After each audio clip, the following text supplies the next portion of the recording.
So remember last class we explained that the reason that we do the oxymercuration, demercuration, because let's see if any of you all were paying attention. What is another option for us to do a hydration? What do we use instead to get this alcohol from an alkene? What can we use instead?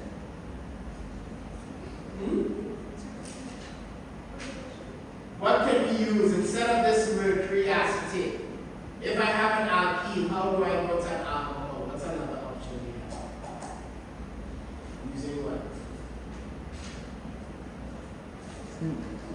Water and an acid. Alright? Water and an acid. Hydration. Alright? It was hydration. Alright? So water and an acid is a lot easier for us to sort of do this alcohol addition by simply just adding water and an acid. The problem is that if I want to make sure that I get the alcohol and the correct carbon without rearrangements, I need to use this oxymercuration, demercuration process, right?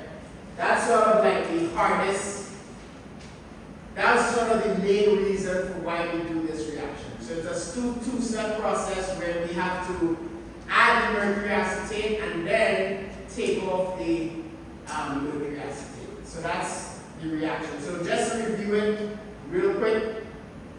Alright, so we have this mercurium ion that attaches to the alkene bond, and that then opens up and allows the water to come in and hydrate. Alright, so that is the main thing, is that we have this mercury acetate that prevents rearrangement. Because if we create a carbocation ion, if for example, instead of me having this mercurium ion, I have a carbocation ion, I can have methyl shifts and hydride shifts, right? So anyway, so in this example here, we're simply just going and having this intermediate attach the water molecule there, and then we're left with the hydroxyl group, okay?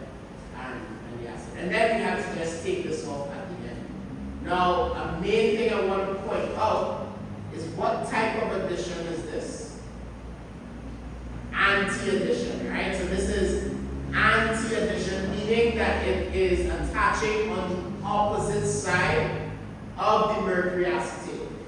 So if you look at this hydroxyl group does not come from the top. It has to come from below. And we're going to talk about syn and anti-addition in the next slides. But we have this anti-addition that happens because this triangle blocks the tap from the top. That's it. So that triangle that's made blocks the attack from the top. And that triangle is only made because mercury, which already has a positive cation, has this lone pair. So both of these things are happening simultaneously, creating this triangle. Okay. Any questions so far? So this was reviewed from last class. So if you look at it, right, we create the Markovnikov product on the anti-addition process, right? Now in the end, it looks the same, like this bond rotates. But what you'll see is we're going to do some things with rings, and when we have rings, you actually see the stereochemistry. Alright, so the last step is simply taking our mercury acetate in presence of the sodium borohydride, removing our mercury acetate there in the end. So let's look at a problem. Just the overall real world example. So I have 3,3-dimethyl 1-butene. The reason this is important to use with mercury acetate is because that carbon there, ladies and gentlemen, is a quaternary carbon, meaning that it has three methyl groups. And if I created a carbocation ion right here, one of those methyl groups would have shifted over. Right? And you don't want that to happen. So we end up using this mercurium ion to keep one of these methyl groups in check. Because if not, it would go and move over to the carbocation ion and then end Any questions? So, in the alkoxy mercuration process, we talked about this last class. The only difference is instead of an alcohol or water amine, we're using an alcohol. So the OR gets attached instead of alcohol, right? So we talked about those. Right, so let's look at this example. So what I think I asked you all to do this question at the end of class, and we said we'll go over it. So let's go over this question. Did I give you the answers? No. So let's go over this question. So looking at your notes, you all should look at your notes. Let's look and see, first of all, what is the initial reactant. So if I have, it's one methyl cyclopentane. So if I have cyclopentene, it's cyclopentene, right? So that's my double bond right here. And then I have a methyl group like this. So one methyl cyclopentene. Now the methyl group is on the double bond, so I have a quaternary carbon right here. If I want to do the oxymercuration, demercuration process, right? So we're using methanol as our solvent. Alright, so methanol is our solvent, or another way to write this just so it's easier to see, CH3OH. Alright, so this is what is going to attack and add to this double bond, right? Now, first things first, guys. We're going to talk about two things in this example. We're going to talk about regiochemistry, and we're going to talk about stereochemistry. Alright, because it is important for us to kind of see what is what, because we need to know the differences, right? So regiochemistry is the region that this methanol is going to attack in our compound. So the first step in this process of the alkoxy mercuration demercuration. So remember, this is where we're going to add. Alright, we're going to add this mercury acetate to here, right? So the first step is where you end up with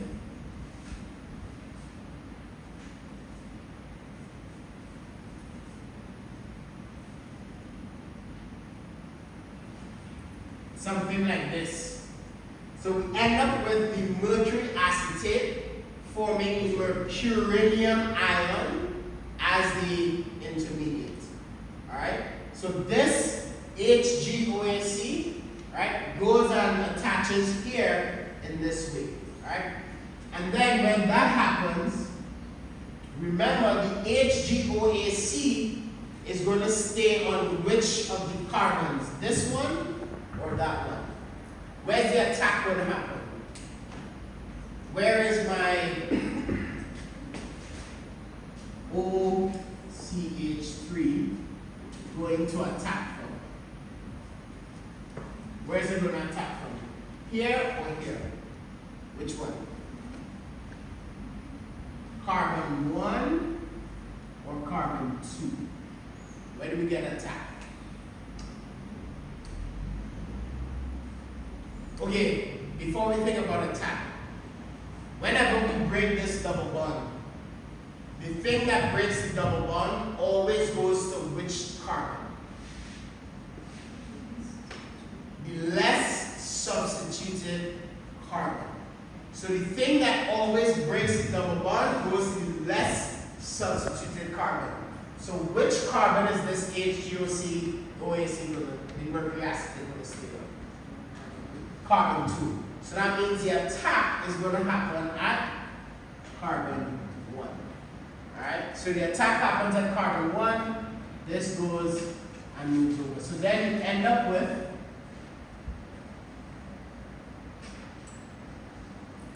something happening. So the region in which we talk about the attack happening is on carbon 1. So that's regiochemistry. Region, right? So we're picking between carbon 1 and carbon 2. 2. That's region. But then the stereochemistry is going to be a little different. So because of this HGOAC, this is on the bottom, right? So this is, say this is on the bottom, on the top, whichever way.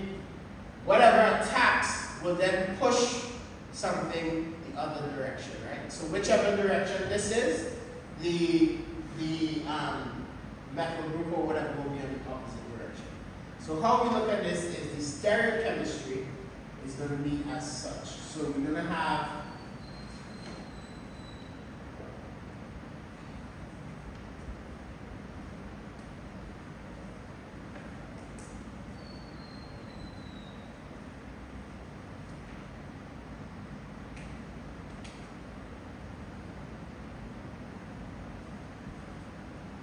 so this is our stereochemistry.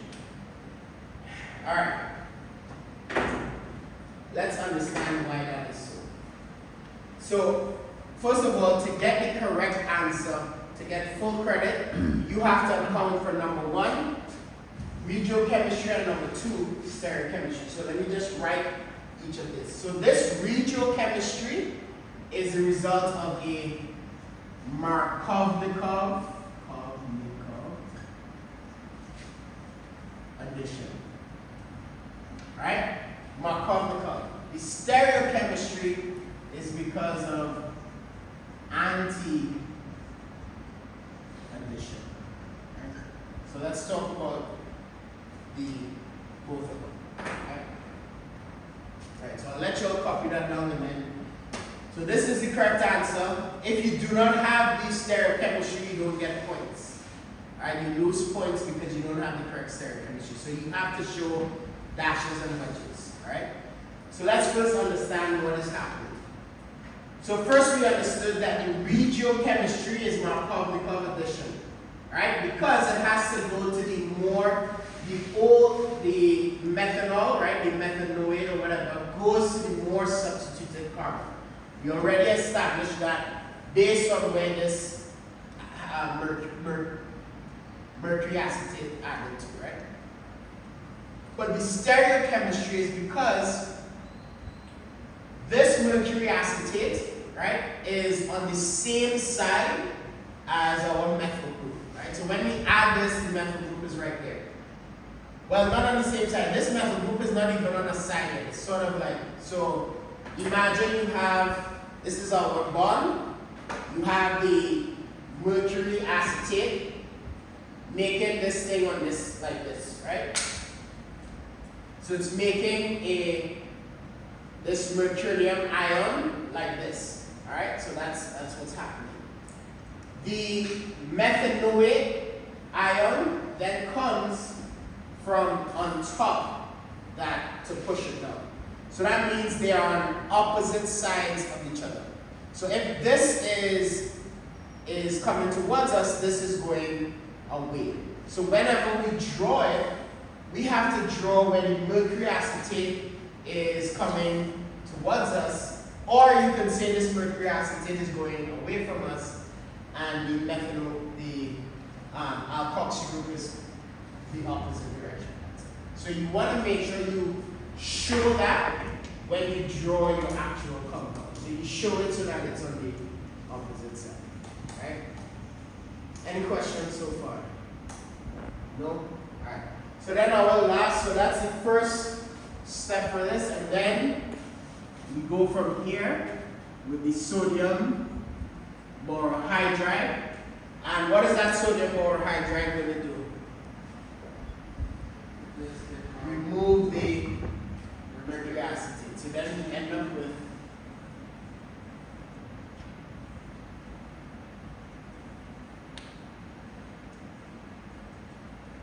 something like this. Right? And really that you don't really have to show stereochemistry there anymore. Because once you get rid of this, both sides are the same, so then the stereochemistry becomes irrelevant. So that's sort of what we're seeing here. Right?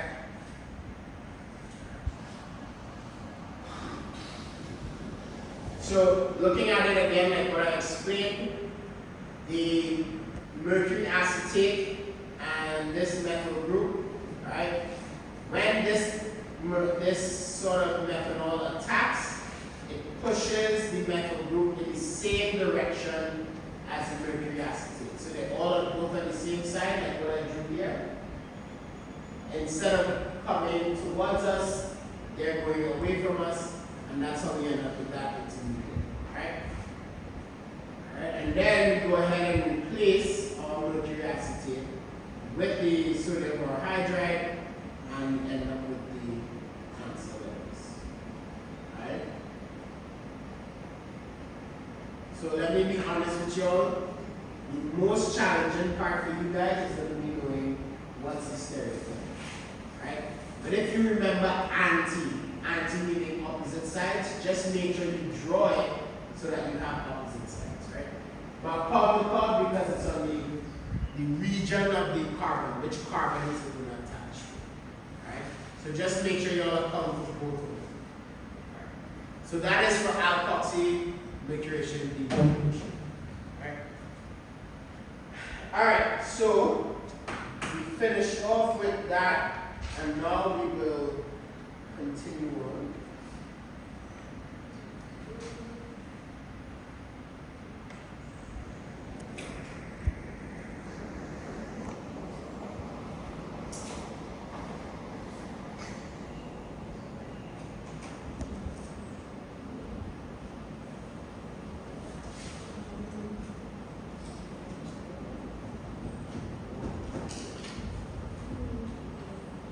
I think we're about to catch up, my friends. We are about to catch up in the weeks. I think we're going to catch up in the amount of time we have. So week 9, we're supposed to be in this step. So I think we're in week 9. Or maybe I'm still week 9. But alright, so this is now the finishing. We're going to finish off our reactions of alkenes. And this week I'll have an assignment ready for you all to do all the alkene reactions, and then you will have a quiz in class. Right? So I think I said quiz 4 will be online, and then quiz 5 will be in class. Right? So quiz 5 will be on all the alkene addition reactions. Right? Quiz 4, which I'm going to post on Achieve, is going to be on SN1, SN2, E1, E2. Does that make sense? Alright, so quiz 4, SN1 and SN2, that sort of stuff. And then quiz 5 will be in class, and then you will have a test on everything. Alright? On substitution, elimination, and addition. That's a perfect test. Okay. Alright. Honestly, like I fit in those, that flows so well. Alright, so looking at the reactions that we're going to focus on. So today we're going to finish off the addition part with our hydration. So this is again making alcohols. So we're going to use hydroboration to make alcohols. And then we're going to talk about our halogens. So I think we should finish about here today. And then the rest will finish next week. So let's go through again. So this is a different version of making an alcohol from an alcohol. Alright? So in this version now we're doing anti-Markovnikov and syn stereochemistry. So anti-Markovnikov is our regiochem, and then syn is our stereochem. So our regiochem is anti-Markovnikov, syn stereochem is our stereochemistry. So everybody follow it. So we're going to use our borohydride in the presence of THF, and THF is the solvent here, right? So this borohydride in THF is going to give us a certain ion, and that ion attaches to our alkene. Now it attaches, main thing you'll have to remember is this is going to attach on the same side, right? So it's going to attach on the same side. So notice both the hydrogen and the borohydride here is going to attach on the same side, but it's going to be the opposite. So it's going to react across the double bond in an anti-Markovnikov orientation, right? So So once you have this step, so this is another two-step process. So we take the borohydride and then we add our peroxide in the presence of a base to get our hydroxyl, right? So this again, hydroborane is a strong Lewis acid, right? And it dimerizes. So you all can remember this, but you all see sort of what is going to happen. It's going to make a dimer, and that dimer adds to our bond on the same side, right? So main thing I want to point out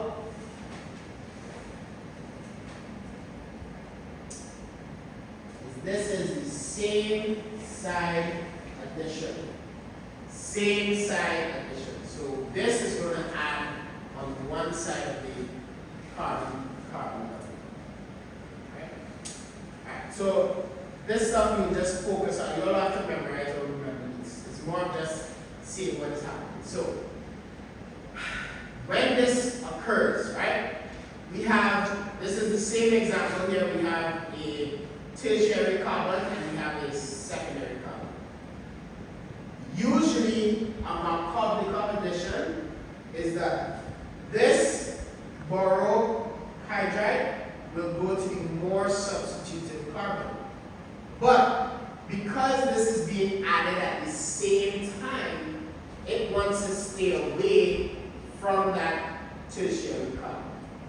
Now let me ask you all this question, and I want you all to kind of just don't overthink the answer. Right? Think about it, but don't overthink it. Why would the borohydride not want to attach to this carbon here?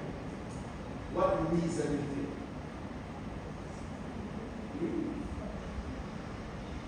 Not necessarily stability, but it's another S word. No, think about it. This has two methyl groups here, and you have a borohydride. A strain will, when we talk about strains, we talk about rings, but you're all getting closer. Steric hindrance. Steric hindrance. It's crowded. Just think about that. It is crowded. This borohydride, look at the size of this versus hydrogen. Which one is bigger, you think? Between hydrogen and the borohydride, which one is bigger? The borohydride, right? So what this does is this doesn't want to get all crowded up in this business because they're both adding at the same time. So instead, it's like hydrogen, you go to this one. Hydrogen, you stay on this side. Borohydride, I'm going to stay on that side. So because of the steric hindrance, it doesn't want to sort of be around this carbon. So steric hindrance is 1, right? The other reason, so it's both sterics, so I'll write this, so sterics. But there's another reason that also attaches on that side. It's because that sort of carbon there has more electrons towards it, right? So those more electrons sort of stabilizes that double bond and it will sort of make things a lot easier in terms of this carbon is less positive than this carbon, right? And that's sort of what's happening. So we end up with sterics because this boron doesn't want to. So then it breaks. So it's a one-step transition state, creating this molecule here, right? And then from here, you just replace this borohydride. So you all now understand why this is adding in a single step. The borate is adding to the less substituted carbon, and main thing, it's adding on the same side. It's adding on the same side. Alright? Adding on the same side. So sterics is one of them. That's the most easy, that's the easiest one to kind of see.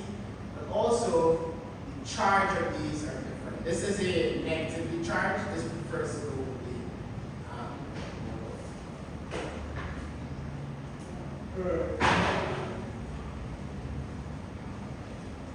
so when you look at an actual addition of this, two things we have to understand.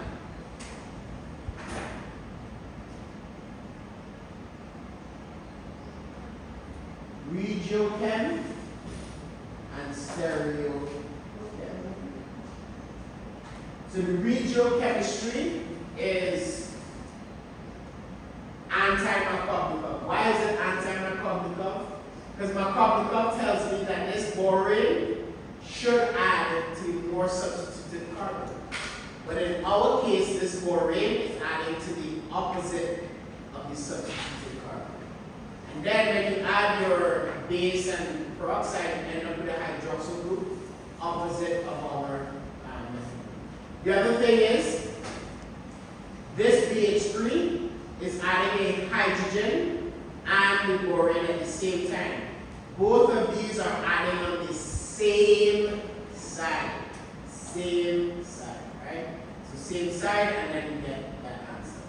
Alright, so now that we've talked about these three, let's talk about the three types of hydration. Alright? So let's talk about the three types of hydration.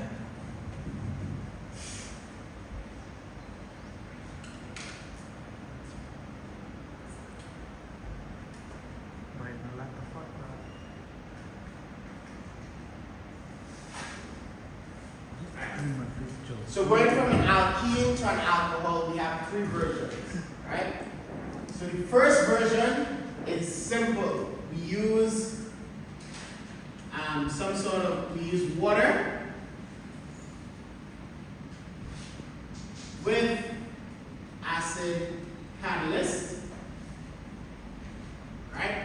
So we use water with an acid catalyst, all right? And let's talk about the regiochemistry and then the stereochem.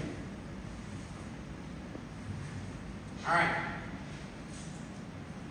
In terms of regiochemistry, when we add water with an acid catalyst or an alkene, what type of addition are we doing with regiochemistry? Where's the hydroxyl group going to add? More substituted. So that's called what kind of addition? Markovnikov. Alright? So Markovnikov. So we get Markovnikov because the hydroxyl group is going to add to the more substituted carbon. Alright? So our first way of making an alcohol from an alkene, we can use water with an acid and get our Markovnikov addition. In terms of stereochemistry, right? Stereochemistry. What type of stereochemistry do we have? Let me see if anybody can kind of. This is a little bit challenging. But what kind of stereochemistry do you think we have? Both.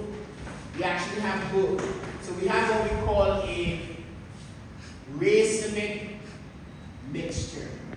So what a racemic mixture means is you get a 50-50 syn versus anti addition. Alright? It's a racemic mixture, and the reason it's racemic is because when we make the carbocation, we can have attack from the top or from the bottom. So it's easy. So you can do both, right? So you end up 50-50 syn and anti-addition for your acid with a water, right? One note, so one thing to note is that this can have rearrangements. And that is either methyl or hydride shifts. Right? Methyl or hydride shifts. So when I use, so it's not a very how would I put it? This first method is the easiest method to do, but not the most, it's not the best at controlling what your product is. So it's not very good at controlling what type of product you make.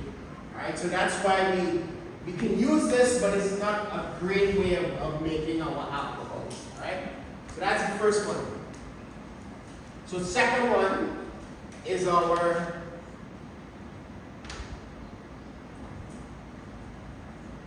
oxymercuration, and then D.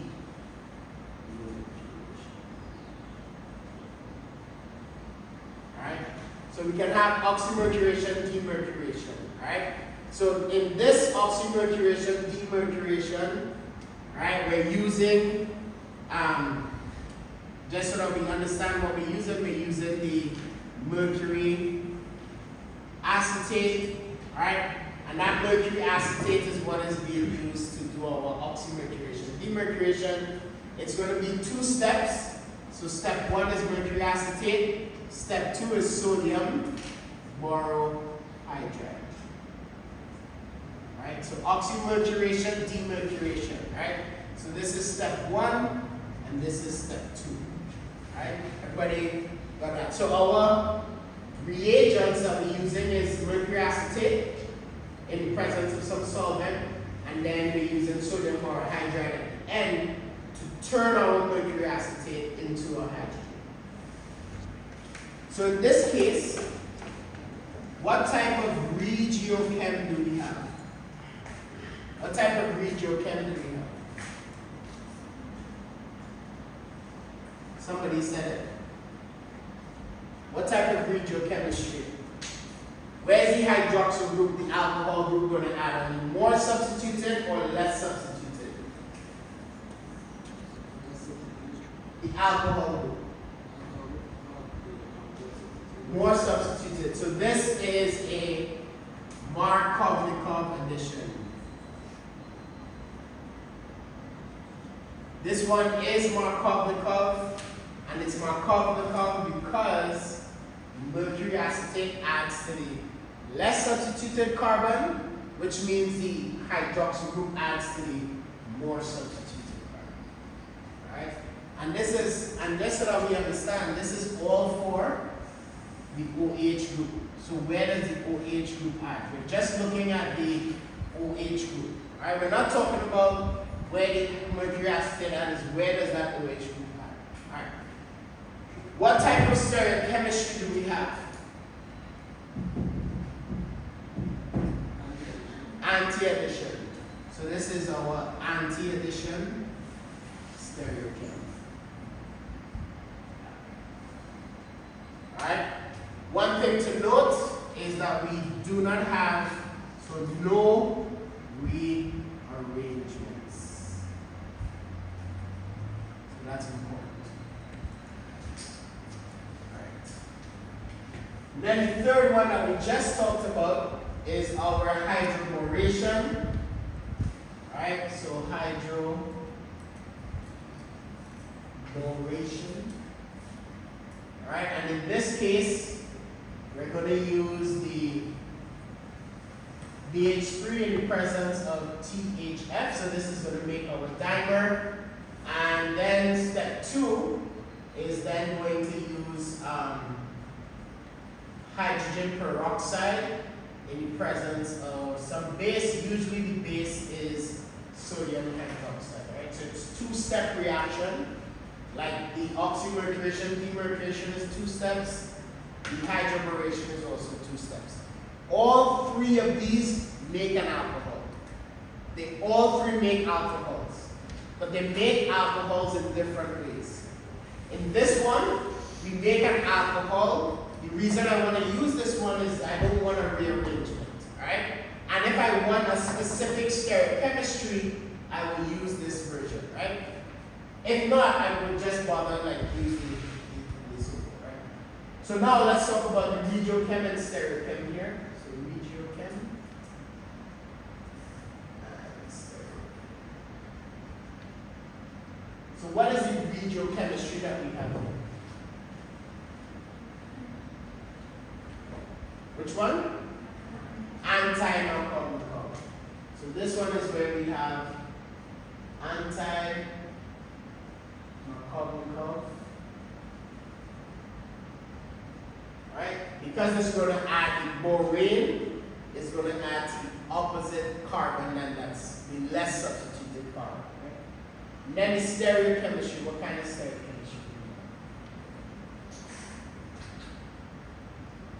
Syn. So this is syn addition. And I don't really have any notes for this one because, yeah, we don't really have anything. Of course, we're still not going to get a rearrangement. We don't get rearrangements with this, but it is the syn addition. Alright, so these all make alcohols. Now, if I want to make an ether, right, meaning that I'm adding alkoxy group. Alkoxy group means a group that has an oxygen with some sort of like alkyl group. That alkyl group will just change from alkene to ether. That one we'll use like an alcohol instead of water. So all of these use like water, right? This hydrogen peroxide will end up having creating water to sort of remove that borohydride. In this case, this mercury acetate is in the presence of H2O, right? Remember this mercury acetate, that first step is in the presence of water. This one is where we use water and an acid. So all of them are examples of that. So any questions on those? I like to summarize stuff and write stuff on the board because you'll get used to so many PowerPoints that you'll usually don't write notes from the PowerPoints, you'll usually just write notes from the boards. But I see some of you all write notes on the PowerPoints. Alright, so I hope that makes sense.